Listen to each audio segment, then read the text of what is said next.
Hello Subbarao గారు, సుబ్బారావు గారు, సుబ్బారావు గారు లేరండి? లేరండి. మిమ్మల్ని కొత్తగా చూస్తున్నా.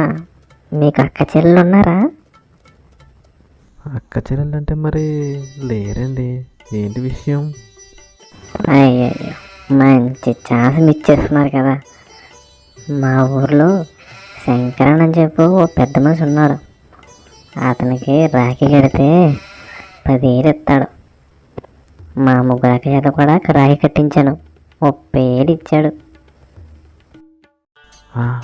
10,000 లేరులేండి. ఓకే అండి, అయితే సుబ్బారావు గారు లేరు కదా, నేను వెళ్ళిపోతున్నా. మళ్ళీ వస్తాలే. ఏదో ఒకటి చేసి 10,000 దక్కించుకోవాలి. ఏం చేద్దాం? ఐడియా, నేనే అమ్మాయి వేసి మిస్ వెళ్తే వా. ఇంతందంగా ఉన్నావే ఎవరే నువ్వు, నాలో అలచడి రేపింది నీ చిరునవ్వు. అరే సీనా, ఎవరి అమ్మాయి ఇంత అందంగా ఉంది? శంకరన్ అంటే మీరేనండి? రాఖీ కడతకు వచ్చాను. అన్నయ్య నువ్వు అన్నయ్య నువ్వు. అదేంటండి? ఓకే అండి సార్, మీకు రాఖీ కడతకు వచ్చాను.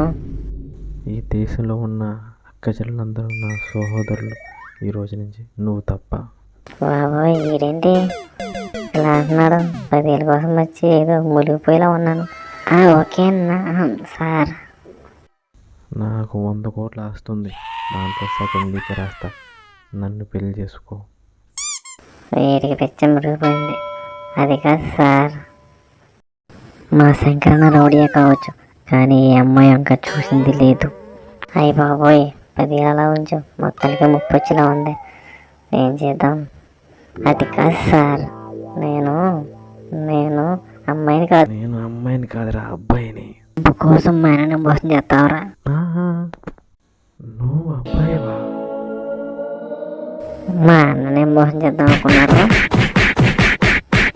అయ్యా అమ్మా, ఫ్రీగా 10,000